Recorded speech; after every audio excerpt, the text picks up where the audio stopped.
That's like. 예승일 거예요. 선물 먹으면 안 돼? Oh.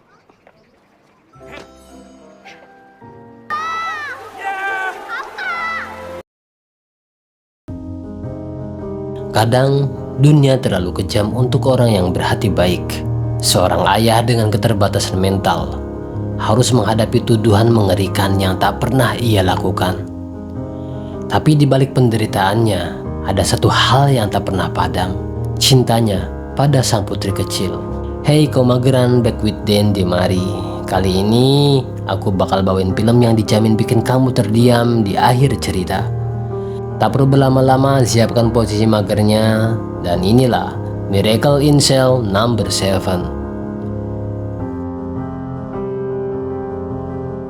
Film dimulai dengan seorang pria bernama Yonggu, seorang ayah dengan keterbelakangan mental, bersama anaknya yang bernama Yesung, sedang menari dan bernyanyi di depan etalase toko, mengikuti klip kartun kesukaan Yesung, Sailor Moon.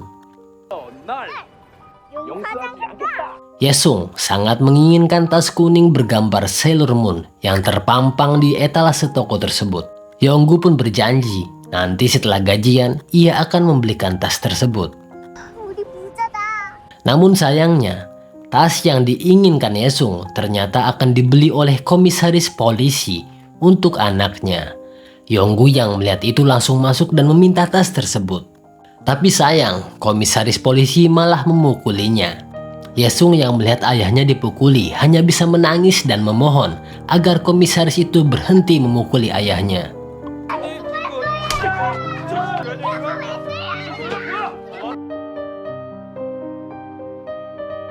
Keesokan paginya, Yonggu berangkat kerja diantar oleh Yesung. Yesung mengingatkan ayahnya agar tetap menjaga kesehatan. Mereka berdua memiliki kebiasaan.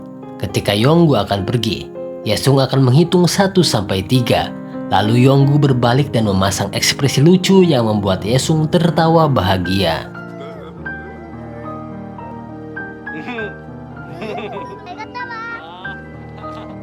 Yonggu bekerja sebagai petugas parkir di sebuah mall. Saat istirahat makan siang, tiba-tiba ia dihampiri oleh seorang gadis kecil. Ternyata anak komisaris polisi yang kemarin membeli tas impian Yesung. Gadis itu memberitahu Yonggu tempat penjual tas serupa. Yonggu pun mengikutinya. Namun tak lama kemudian, seorang ibu melihat Yonggu sedang melakukan CPR kepada gadis kecil itu yang terbaring dengan luka di dahinya. Ibu itu salah paham dan langsung berteriak meminta tolong.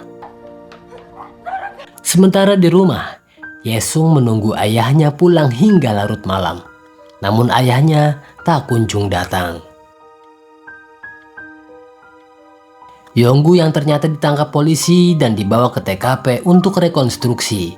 Di sana sudah ramai warga dan wartawan. Bahkan Yesung pun hadir di sana. Sayangnya, tindakan pertolongan pertama yang dilakukan Yonggu disalahartikan oleh warga. Lebih parah lagi, si polisi memaksa Yonggu membuka celananya dengan imbalan akan mempertemukannya dengan Yesung. Warga yang melihat itu pun marah besar dan mencacinya. Salah satu warga melepas masker Yonggu, membuat Yesung kaget karena ternyata itu adalah ayahnya.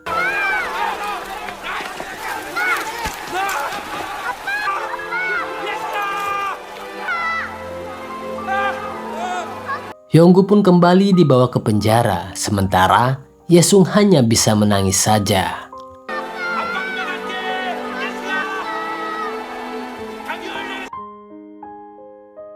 Yonggu akhirnya dimasukkan ke dalam penjara, ke dalam sel nomor 7. Di sana ada 5 napi lainnya. Bong Sik si pencopet, Junho si penipu, Mambem si mesum, Kakek Seo, dan bos mafia. Para napi di sana keheranan dengan tingkah laku Yonggu yang cerewet dan polos. Setelah mengetahui Yonggu dipenjara karena dituduh mencabuli dan membunuh gadis kecil, mereka pun langsung menghajarnya ramai-ramai.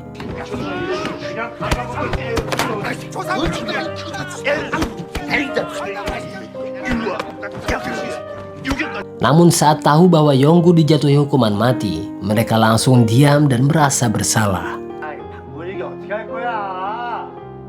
Suatu hari di lapangan penjara, Yonggu melihat bos mafia akan ditusuk oleh napi lain. Tanpa berpikir panjang, Yonggu langsung berlari menyelamatkannya. Hingga akhirnya Yonggu sendiri yang tertusuk.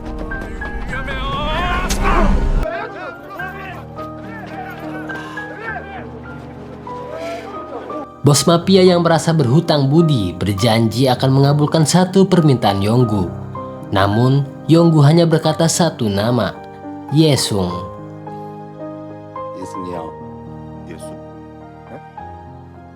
Waktu pun berganti, para napi sedang menikmati hiburan lagu rohani di aula penjara. Di antara penari itu ternyata ada Yesung.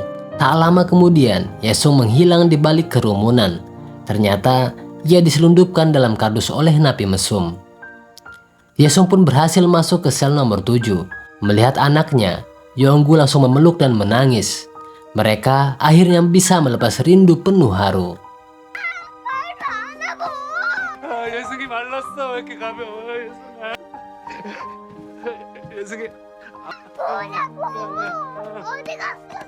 Yesung pun bertanya, kenapa ayah di penjara? Ayah bukan orang jahat, bukan? Dengan polosnya, Yonggu menjawab, ayah bukan orang jahat. Yang jahat itu teman-teman ayah. Dasar si Yonggu. Namun tak lama, napi mesum memberitahu bahwa rombongan guru kerohanian akan segera pulang. Yesung pun protes karena janji awalnya 2 jam. Tapi baru setengah jam sudah disuruh pergi. Setelah dibujuk oleh para napi, Yesung akhirnya mau pulang dengan janji akan dibawa kembali oleh bos mafia.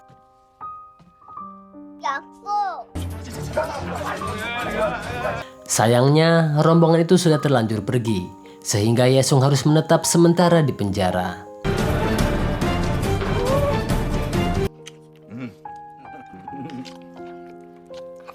Beberapa hari kemudian, napi penipu mendapat kabar bahwa 2 hari lagi akan ada acara kerohanian baru. Kesempatan untuk mengeluarkan Yesung pun terbuka. Kehadiran Yesung membawa suasana baru di sel nomor 7. Ia menggambar Sailor Moon di majalah porno milik napi mesum dan menari bersama ayahnya menghibur para napi lainnya. Tibalah saatnya Yesung pulang.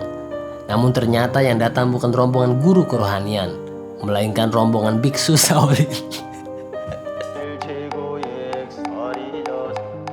Sementara itu di ruang kepala sipir, sang ketua menyadari bahwa ada gadis kecil yang hilang dari rombongan sebelumnya.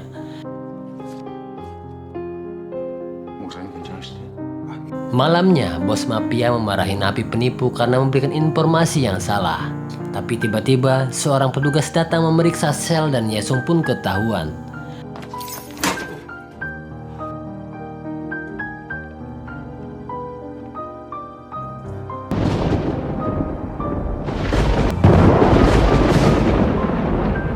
Akibat pelanggaran itu, Yonggu menerima hukuman dan dimasukkan ke ruang isolasi.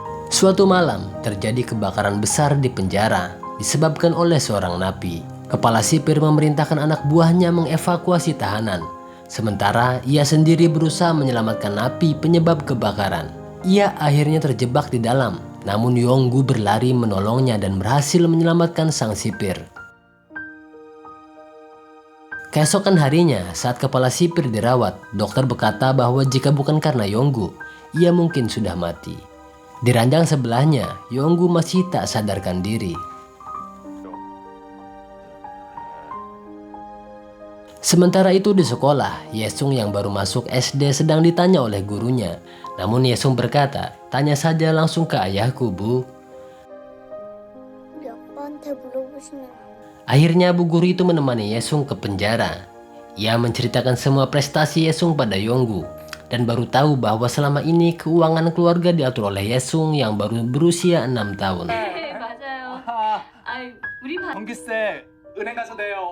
Setelah waktu kunjungan habis, Yesung menangis sejadi-jadinya.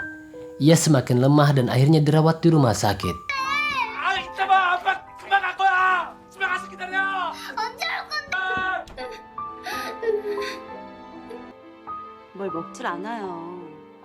Pihak panti asuhan menyarankan agar Yesung dipindahkan ke kota lain. Namun ia menolak. Ia bahkan memohon kepada kepala sipir agar dimasukkan ke dalam penjara supaya bisa hidup bersama ayahnya. Kepala sipir terdiam lalu pergi tanpa berkata apa-apa.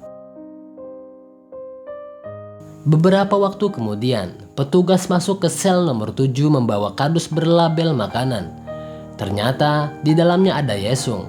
Semua napi panik, tapi petugas mengatakan bahwa perintah itu langsung dari kepala sipir. Yesung kembali tinggal di sel bersama ayahnya. Ia meminta bos mafia membacakan cerita, tapi ternyata bos mafia tak bisa membaca.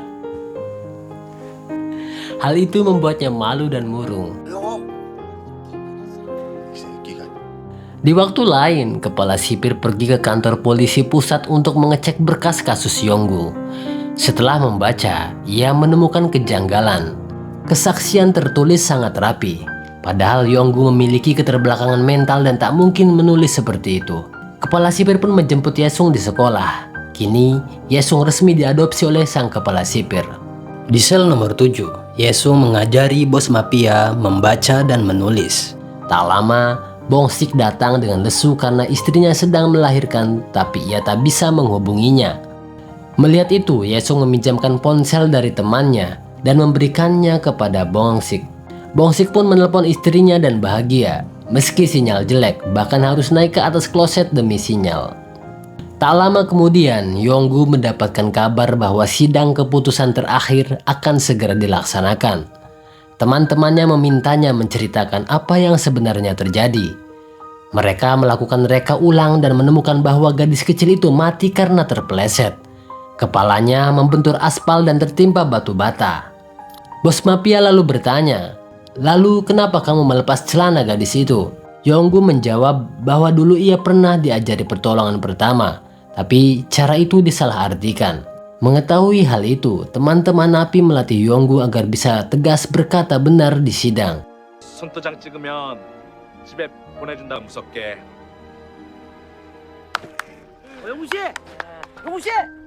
Sementara kepala sipir mendatangi komisaris polisi, mencoba meyakinkan bahwa Yonggu tidak bersalah. Tapi komisaris bersikeras, ia ingin seseorang bertanggung jawab atas kematian putrinya. Hari sidang pun tiba. Sebelum dimulai, komisaris memukul Yonggu dan memaksanya mengaku bersalah. Mengancam akan menyakiti Yesung jika ia tidak mau mengaku. Akhirnya, saat hakim bertanya, Yonggu dengan air mata mengaku bersalah.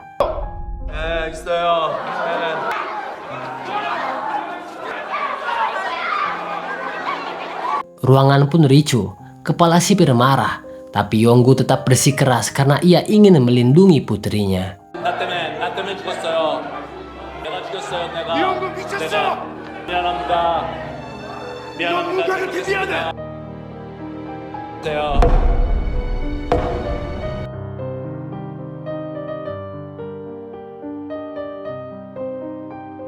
Waktu pun berjalan. Yonggu hidup dengan bahagia di penjara.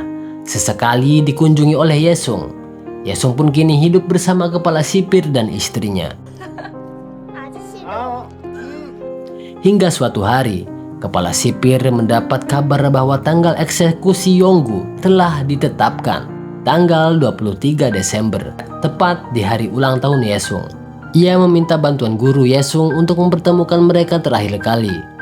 Di penjara, teman-teman Yonggu membuat rencana untuk membantunya kabur.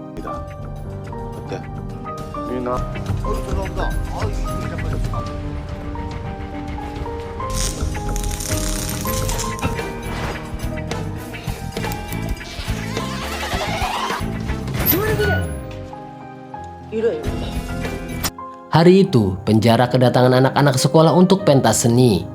Di akhir acara, anak-anak turun mengajak penonton menari. Saat itu, Yonggu dan Yesung berlari keluar, diikuti kerumunan. Di luar, ternyata sudah ada balon udara buatan para napi. Mereka menaikkan Yonggu dan Yesung ke atasnya lalu memotong talinya. Balon itu terbang tinggi, namun akhirnya tersangkut di kawat besi pagar penjara.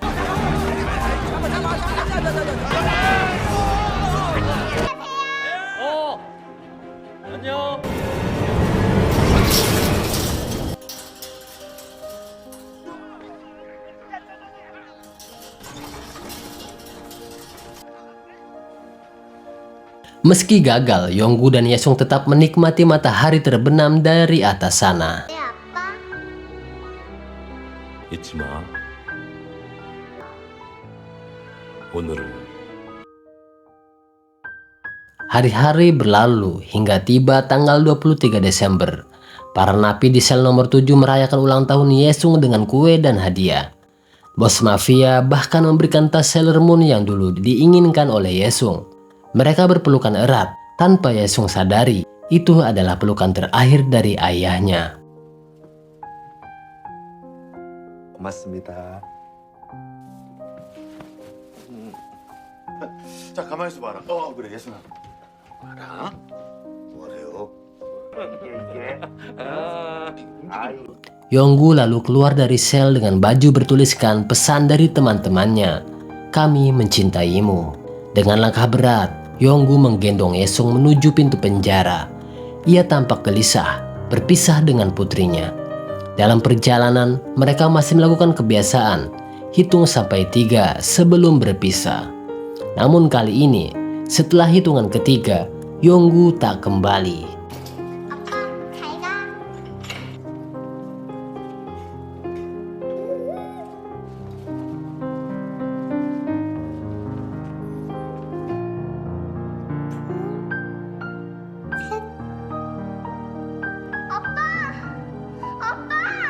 Yesung menangis dan berteriak memanggil ayahnya.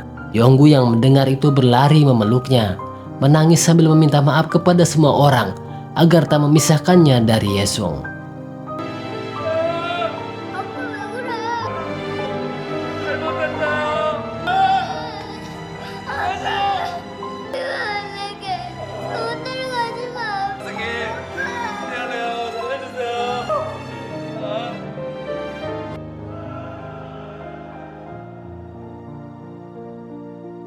Kini Yesung telah dewasa. Ia berkata bahwa ia hadir di persidangan untuk membela dan mengembalikan nama baik ayahnya yang difitnah. Dengan suara parau dan air mata, Yesung memohon agar orang-orang memaafkan ayahnya. Akhirnya, hakim memutuskan bahwa almarhum Yonggu tak bersalah dan lepas dari segala tuduhan. 무죄를 선고한다.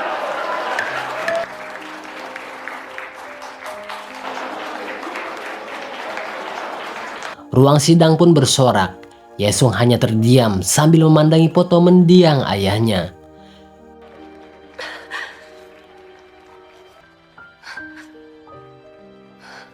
Keluar dari persidangan, Yesung melihat balon kuning tersangkut di kawat besi pagar. Ia melihat bayangan dirinya kecil dan sang ayah di atas balon udara, menyapanya dengan kata-kata cinta. Balon itu perlahan terbang menjauh, namun suara lembut sang ayah tetap terdengar. Dengan air mata mengalir, Yesung berbisik pelan, "Selamat tinggal, ayah." Dan film pun berakhir.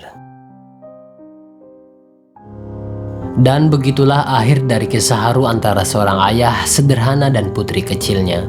Cinta mereka memang tak pernah dimengerti oleh dunia, tapi kasih seorang ayah tak akan pernah hilang, bahkan setelah kematian memisahkan. Film ini bukan cuma tentang penyesalan atau hukum yang salah, tapi tentang hati yang tulus, yang tetap percaya pada cinta di tengah ketidakadilan. Jadi kalau kamu masih punya ayah, peluk dia hari ini, karena waktu tak pernah menunggu siapapun. Terima kasih sudah menonton sampai akhir. Dan mari, sampai jumpa kembali.